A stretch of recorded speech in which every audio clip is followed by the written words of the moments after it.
ओम शांति। मीठे बाबा कहते हैं आज अव्यक्त वाणी में ये वाणी चली है 23/1/1976। मुरली का सार है संकल्प वाणी और स्वरूप के हाईएस्ट और होलीएस्ट होने से बाप की प्रत्यक्षता। समरस आ गए साकार मुरली के अनुसार कि संकल्प और वाणी और स्वरूप के हाईएस्ट स्थिति होलीएस्ट होने से बाप की प्रत्यक्षता होगी। अच्छा, हाईएस्ट और होलीएस्ट शिव बाबा शिव ब्रह्मा वसो से बोले। बाबा किसके साथ बात कर रहे? ब्रह्मा, शिव की भी वत्स बच्चे और बाबा के ब्रह्मा के भी बच्चे। हाईएस्ट और होलीएस्ट शिव ब्रह्मा वत्सों से बोले, अपने को हाईएस्ट और होलीएस्ट समझते हुए हर संकल्प व कर्म करते रहते हो। हाईएस्ट अर्थात ऊंचे ते ऊंचा ब्राह्मण। ब्राह्मणों को विराट रूप में चोटी का स्थान दिया गया है। जैसे स्थान ऊंचा चोटी का है ना, वैसे ही स्थान के साथ साथ क्या चाहिए? ऊंची स्थिति। स्थान तुम्हें चोटी में दिया है। हाँ, विराट रूप माना वो विष्णु के, इधर एक मुकड़े, उधर वो चेहरे लगे, हाथ इतने और इतने सारे शरीर लगे हैं विष्णु के राइट एंड लेफ्ट में। उसमें ब्राह्मण है, चोटी है, ब्राह्मण मुख्य है। हाँ, तो बाबा कहते हैं तुम्हें विराट रूप में स्थान कहाँ मिला है? ब्राह्मणों को चोटी, मुख्य, ऊपर, ऊंचा। और वैसे दुनिया में भी, साकार में भी वो ब्राह्मण शेंडी रखता है, चोटी रखता है।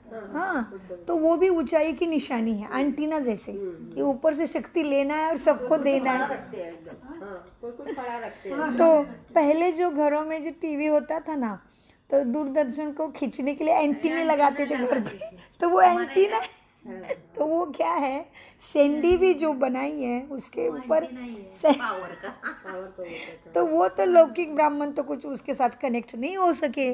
तो तुम ही तो हो ब्राह्मण जिनका मन ब्रह्मा जैसे परमात्मा को जाना है। हाँ, तो बाबा कहते जैसे स्थान उच्च चोटी का है, वैसे ही स्थान के साथ साथ स्थिति भी ऊंची है क्या? नहीं, चेक करो। जैसा नाम ऊंचा वैसी शान भी होनी चाहिए ना। जैसा ऊंचा नाम वैसी ऊंची शान और वैसे ही ऊंचा काम। जैसे बाप के लिए गायन है ऊंचे ते ऊंचा भगवान, वैसे बच्चों का भी तो गायन है ना। क्या? ऊंचे ते ऊंचे ब्राह्मण। इस ऊंची स्थिति का यादगार आज तक चला आया है ना। हमारा ही यादगार, उधर वो ब्राह्मणों को मान मिल गया। इसी ऊंची स्थिति का यादगार आज तक चला आया है कि जो कोई श्रेष्ठ कर्तव्य शुभ कार्य करते हैं तो उनको नामधारी ब्राह्मण से, सारे कार्य किससे कराते हैं लोग? नामधारी ब्राह्मणों से ही कराते हैं। तो बाबा कहते तुम्हारा ही यादगार उनको रोल मिला, तुम तो गुप्त हो। तो तुम्हारे ही ऊंचे ते ऊंचे स्थिति का यादगार आज तक चला आया कि जो कोई श्रेष्ठ कर्तव्य और शुभ कार्य भी कराने हैं तो नामधारी ब्राह्मणों से ही कराते हैं। इस समय के श्रेष्ठ कर्मों की ही यादगार उन्होंने अब भी चैतन्य सच्चे ब्राह्मणों के रूप में देखे और सुन रहे हो ना। श्रेष्ठ कर्म की महिमा वो गायन भी तो सुन रहे हो। दूसरे तरफ क्या, स्वयं श्रेष्ठ पाठ भी बजा रहे हो। तुम्हारा भी पाठ चल रहा है और तुम्हारे नाम से उनका लौकिक में काम भी हो रहा है। ब्राह्मणों का सारा कुछ कार्य शुभ उनके द्वारा ही होता है और तुम इधर गुप्त हो और तुम्हारे कारण ही उनका कारोबार चल रहा है। तो बाबा कहते हैं श्रेष्ठ कर्म की महिमा और गायन भी सुन रहे हो। दूसरी तरफ स्वयं तुम श्रेष्ठ पाठ बजा रहे हो। यादगार और प्रैक्टिकल दोनों साथ साथ देख रहे हो। यादगार द्वारा भी सिद्ध होता है कि कितने ऊंचे थे। हाँ, कोई का भी यादगार देखते तो सिद्ध होता है कि ये कितने ऊंचे थे। जैसे कल शिवाजी राजे भोसले उनकी जयंती थी। हाँ, तो कितना पता चलता है कि उन्होंने क्या क्या किया, इसलिए उनको उस दिन याद करते हैं। तो बाबा कहते हैं यादगार और प्रैक्टिकल दोनों साथ साथ देख रहे हो। यादगार द्वारा भी सिद्ध होता है कि कितने ऊंचे थे, अब है और फिर भी होंगे। जैसे ब्राह्मण ऊंचे हैं वैसे ही ब्राह्मणों का समय भी सब युगों में से सर्वश्रेष्ठ युग अभी का संगम है। हाँ, साकार मुरली में भी आया ना आज। वैसे ही बाबा कहते तुम ऊंचे हो ना, तो तुम जिस समय में हो वो समय भी बहुत ऊंचा है। बाबा कहते वैसे ही ब्राह्मणों का समय भी सब युगों से बहुत श्रेष्ठ युग है, अर्थात संगम का समय, अर्थात अमृत वेला व ब्रह्म मुहूर्त का भी समय सबसे ऊंचा है। फिर से रिपीट करती हुई बहुत महत्वपूर्ण लाइन, वैसे ही ब्राह्मणों का समय भी सब युगों में से सर्वश्रेष्ठ युग, अर्थात संगम का समय, अर्थात फिर अमृत वेला व ब्रह्म मुहूर्त का भी समय सर्वश्रेष्ठ समय है। यह सर्वश्रेष्ठ स्थिति ब्राह्मणों की क्यों बनी? क्योंकि ब्राह्मण ही ऊंचे ते ऊंचे अथवा श्रेष्ठ कर्तव्य में भगवान के सहयोगी बनते हैं। ऊंचे ते ऊंचे अथवा श्रेष्ठ कर्तव्य में भगवान की सहयोगी बनने का श्रेष्ठ भाग्य भी ब्राह्मणों को ही प्राप्त है ना। और बाबा ने तुम्हें ही भाग्य दिया है इतना ऊंचा भगवान के कार्य में सहयोगी बनने का। तो बाबा ने कहा क्यों तुम ऊंचे हो? क्योंकि ब्राह्मण ही ऊंचे ते ऊंचे अथवा श्रेष्ठ कर्तव्य में सहज योगी बनने का श्रेष्ठ भाग्य प्राप्त करते हैं। इतना अपना ऊंचा पाठ, इतना श्रेष्ठ बाप, श्रेष्ठ स्थान, श्रेष्ठ शान, श्रेष्ठ समय सदा स्मृति में रहता है। क्या क्या श्रेष्ठ? श्रेष्ठ भाग्य और श्रेष्ठ भाग्य हमको जैसे सतयुग में क्या क्या बोला बाबा ने? क्या क्या श्रेष्ठ की लिस्ट में आया?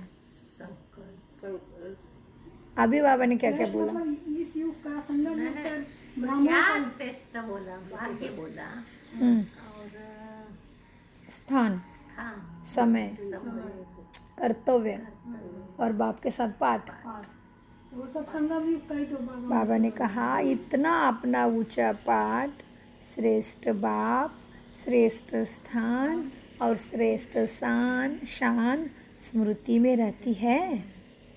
इतना श्रेष्ठ भाग्य सारे कल्प के अंदर फिर प्राप्त कभी भी नहीं कर सकोगे। ऐसे हाईएस्ट और साथ साथ होलीएस्ट का यादगार अब तक भी सुनते हो ना। लोग ब्राह्मणों की बजाय आपके देवता रूप का भी गायन करते हैं। हाँ, वो ब्राह्मणों से पूजा सब शुभ कार्य कराएंगे, लेकिन गायन ब्राह्मणों का नहीं होता, तुम्हारा होता है, देवताओं का गायन है ना। तो आज तक भी लोग ब्राह्मणों की बजाय आपके देवता रूप का गायन करते हैं। होलीएस्ट का कौन सा गायन है? क्या है तुम्हारा गायन? जैसे होलीएस्ट हो माना उच्च पवित्र हो, कमल नयन। तुम्हारा देवता के रूप में क्या गायन हो रहा है? कमल नयन, कमल हस्त, कमल मुखमंडल। मुख कैसा है हमारा? कमल जी। होलीएस्ट का कौन सा गायन हो रहा है तुम्हारा देवताओं के रूप में? कमल नयन, कमल हस्त, कमल मुख के रूप में अब तक भी सभी गायन करते हैं ना। अब प्रैक्टिकल में चेक करो कि हर समय मेरे हर कर्मेंद्रिय कमल समान इस सारी बातों में न्यारे रहते हैं। न्यारी बनी है क्या? कमल मुख, कमल नयन, हाँ, कमल हस्त अभी तक देह भान से न्यारे, पुरानी संस्कारों से न्यारे और दुनिया के संबंध से न्यारे बना है सारा। चेक करो। अब प्रैक्टिकल में चेक करो कि हर कर्म इंद्रिय कमल समान न्यारी बनी है क्या? जैसे कमल संबंध और संपर्क में रहते हुए भी पानी से, डंडे से, पत्तों से, जड़ से ऊपर आ जाता है, खुद ही फूलता है, सारा संसार पानी में रहता है, एवं कितने भी गंदा पानी हो लेकिन वो तो कमल क्या करता, जैसे संबंध और संपर्क में रहते हुए न्यारा है ना, ऐसे ही कर्म इंद्रिया कर्म के और कर्म के फल के संपर्क में आते हुए भी न्यारी रहना सीखे हो। चेक करो, हाँ, ऐसे ही तुम भी कर्म इंद्रियों कर्म के और कर्म के फल में के संपर्क में आते हुए न्यारी हैं, अर्थात देह और देह के संबंध के, देह की इस पुरानी दुनिया के आकर्षण से परे हो गए हो। कोई भी कर्म इंद्रिय का रस, क्या रस है कर्म इंद्रियों का, देखने का रस, सुनने का रस, बोलने का रस, हाँ, देखने का, सुनने का, बोलने का अपने वशीभूत तो नहीं बनाता है ना, हाँ, तो कोई भी कर्म इंद्रिय का रस वशीभूत तो नहीं बनाता है ना। चेक करो, वशीभूत होने का क्या अर्थ है फिर, वशीभूत होने का अर्थ है होलीएस्ट से भूत बन जाना, ऊंचे से पवित्रता से डायरेक्ट नीचे भूत बन जाना। वशीभूत होना माना क्या अर्थ है वशीभूत का, होलीएस्ट से भूत बन जाना। पवित्र बोल रहे हैं लेकिन उसी में खो गए हैं तो बाबा को ही कहते भूतनाथ। तुम जैसे विकारों को मैं ही ठीक करता हूँ, तो मेरा नाम है भूतनाथ, तुम्हारे सारे विकारों के भूत उतारता हूँ तुम्हें ज्ञान देके देके। बाबा कहते जब भूत बन जाते हैं तो फिर भूतों का ही कर्तव्य है क्या, दुखी होना, दुख देना, दुख करने, भूतों का कर्तव्य शुरू हो जाता है, दुखी होना, दुखी करना। फिर ऐसे तो नहीं हो रहा है ना। चेक करो, हाईएस्ट ब्राह्मणों से शूद्र बन जाते हैं, इसलिए सदैव यही स्मृति में रखो कि मैं हाईएस्ट और होलीएस्ट हूँ, हाँ, मैं ऊंची परम मास्टर पवित्र आत्मा हूँ, यही याद रखो। इसलिए सदैव स्मृति में रखो कि मैं हाईएस्ट और होलीएस्ट हूँ। जब यह प्रत्यक्ष रूप में अर्थात संकल्प में, स्वरूप में, स्मृति में रहेगा, तभी ही प्रत्यक्षता बाप की कर सकोगे। माना स्मृति स्वरूप बनोगे तभी ही प्रत्यक्षता वर्ष बना के दुख नष्ट हो जाएगा, ये दुनिया से सुख की दुनिया शुरू हो जाएगी। ऊंचे ते ऊंचे बाप को प्रत्यक्ष करने के लिए जब तक स्वयं स्वरूप में स्वयं के स्वरूप में होलीएस्ट और हाईएस्ट नहीं बने हैं तो बाप को प्रत्यक्ष कैसे करेंगे। स्वयं में बाप समान गुण और कर्तव्य को प्रख्यात करना ही बाप को प्रत्यक्ष करना है। स्वयं में बाप समान गुण और कर्तव्य को प्रख्यात करना ही बाप को प्रत्यक्ष करना है। और वो लौकिक में भी वही देखते हैं, बच्चा जब पर्याप्त मात्रा में सीख के बड़ा होकर कर्तव्यगार बन के आता है तो बाप का पूरा जिम्मेदारी उठा लेता है, तो बन गए बाप जैसा हो गया। तो कहते कि तुम तो बहुत भाग्यशाली हो, तुम्हारा बेटा तो बहुत ही अच्छा निकला। तो ऐसे हमें बाबा का बनना है कि हमें देख के सबको कहे हाँ इनको भगवान मिला है, इनके चलन देखो, इनका व्यवहार देखो, इनका मुखमंडल देखो, कभी किसी परिस्थिति में नाराज़ नहीं, हाइपर नहीं होते हैं, चंचल नहीं होते, दूसरे का विकारों का कॉपी नहीं करते। दूसरे ने क्रोध किया तो हम भी क्रोध करें नहीं, दूसरे ने हमारे ऊपर अपकार किया, उपकार नहीं किया तो भी हम तो उपकार ही करेंगे। तो ये सारा चीज़ बाबा करते हैं ना, निस्वार्थ प्रेम करते हैं। मुझे तो देना है, मैं तो लेवता नहीं हूँ, केवल देवता हूँ। तो बाबा दाता है, तो बाबा कहते तभी मेरी प्रत्यक्षता कर पाओगे, कभी जब स्मृति स्वरूप हो पाओगे तभी। तो बाबा ने आगे कहा स्वयं में बाप के गुण और कर्तव्य को प्रख्यात करना ही बाप को प्रत्यक्ष करना है। ऊंचे काम से ऊंचे बाप का नाम होगा। अपनी रूहानी मूर्त से रूहानी बाप की प्रत्यक्षता करनी है, जो हर आत्मा हर ब्राह्मण में ब्रह्मा बाप को देखे। तो क्या हो जाए, हर ब्राह्मणों में। बाबा ने क्या, देखो बाबा की इच्छा क्या है, देखो हमसे आस है बाबा की, जो इतना प्यार करते बाबा, इतना पढ़ाते हैं, इतना टाइम देते बाबा, और भी ऊपर से कुछ नहीं लेते, और जो भी कर रहे हैं हमारे लिए कर रहे हैं। ये कचरा सारा उठाना है उनको यहाँ से, हमारे लिए। तो बाबा कहते अपनी रूहानी मूरत से